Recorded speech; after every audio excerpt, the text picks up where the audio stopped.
ये north India की पहली चॉकलेट फैक्ट्री है जो कश्मीर में बेस्ड है, डूरूशाबाद अनंतनाग में। हमने दुबई, हमने यूएसए भी भेजा चॉकलेट्स। हमारे जो चॉकलेट दुबई में भी गए, हमारा सऊदी अरब में भी गए, न्यूजीलैंड हमारा चॉकलेट पहुंचा।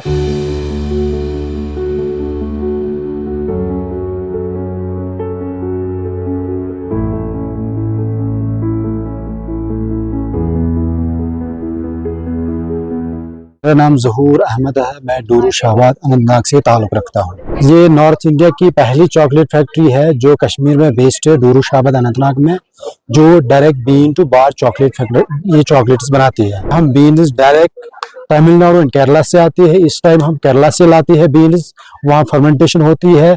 बाकी जो प्रोसेस होती है, चाहे हम बोलेंगे इसकी रोस्टिंग, फिर इसकी क्रशिंग, फिर इसकी मैलेंजर रिफाइनिंग, फिर फाइनल टच जो चॉकलेट का बनता है वो यहाँ पे हमारी फैक्ट्री में बनता है। इनाउ जो गवर्नमेंट की स्कीम्स है, काफी मल्टीपल स्कीम्स है। जो हमने उठाया था वो PMEGP के थ्रू हमने लोन उठाया था, उससे काफी हमें मदद मिला।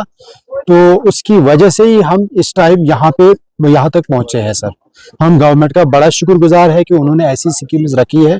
मुझे लगता है जो भी यंग एंटरप्रेन्योर्स है, जिनको भी ये लगन है कि हम कुछ करना चाहे, मुझे लगता है कि उनको सामने आना चाहिए, इन स्कीम्स का लाभ उठाना चाहिए। मेरी यंग जनरेशन के लिए यही मैसेज रहेगी कि आप सरकारी नौकरी के पीछे मत दौड़े। क्योंकि मैं अगर कश्मीर की बात कर रहा हूँ, ऑन द होल अगर ओवरऑल इंडिया की बात कर रहा हूँ, जो यहाँ का जॉब मार्केट है काफी श्रिंकिंग है, जॉब्स बहुत कम क्रिएट होते हैं।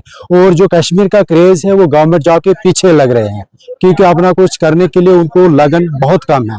तो इसलिए मैं ये उनको ये ना एक एज सजेस्ट करना चाहता हूँ, अगर उनके पास कोई अच्छा आइडिया है बिजनेस करने के लिए, क्योंकि बिजनेस आइडिया के लिए कोई पैसा नहीं लगता है। एक अच्छा आइडिया लेके आइए, रिसर्च कीजिए। काफी सारे रिसर्च हमारे पास भी बंदे आए जिन्होंने कुछ ये ना सोचा था कि हम बिजनेस स्टार्ट करेंगे, वो हमारे पास आए, हमने भी उनको सजेस्ट किया। हम भी किसी के पास गए कि हमारे पास भी काफी बिजनेस आइडियाज आए, तो फाइनली हम इसमें घुसे। देखो, जो इनिशियल स्टेज है कि कोई भी बिजनेस सक्सेसफुल रन करने के लिए, उसके पहले काफी सारे स्टेजेस आते हैं कि एकदम एक इंसान जंप नहीं कर सकता है, क्योंकि इसका मार्केट रेस्पॉन्स भी बहुत जरूरी देखना पड़ता है। क्योंकि ये प्रोडक्ट जो है ये नया प्रोडक्ट है, नॉर्थ इंडिया की पहली चॉकलेट फैक्ट्री है, Kashmir based first chocolate factory मैं कह रहा हूँ, जो direct bean to bar chocolate बनाती है। क्योंकि यहाँ जो चॉकलेट बिकती है वो बाहर से ही आती है, यहाँ चॉकलेट कोई मैन्युफैक्चर नहीं होता है। तो इसमें हमें बहुत सारी स्ट्रगल करनी पड़ी, अभी भी हम स्ट्रगलिंग स्टेज में। माशाल्लाह right now we are getting a good response over here at tulip garden. दूसरी बात यह है कि जो यहाँ का टेम्परेचर है, इस टेम्परेचर में यहाँ चॉकलेट बनाना ये बड़ी एक बात है आपस में, क्योंकि इसके लिए हॉट क्लाइमेट चाहिए। जो यहाँ विंटर में चॉकलेट बनाना वो काफी दुश्वारी का सामना, बिजली का इशू रहता है, हमारे जो वहां से बीन्स वगैरह आते हैं उसके लिए ट्रांसपोर्टेशन का प्रॉब्लम होता है, रोड कई दिनों तक बंद रहता है। तो उस वजह से बहुत सारी प्रॉब्लम्स फेस करनी पड़ती है एक एंटरप्रेन्योर को यहाँ पे। Right now we are getting recursive orders on daily basis. हमने यहाँ पे बैठे एक बार हमारा चॉकलेट खाता है वो 2 टाइम्स 3 टाइम्स हमारे पास आते। हमारे पास जितने भी चॉकलेट्स यहाँ पे सुबह से लाए थे, वो सारे चॉकलेट्स लगभग मैक्सिमम हमारा 80% चॉकलेट से भी खत्म हो गए हैं सर।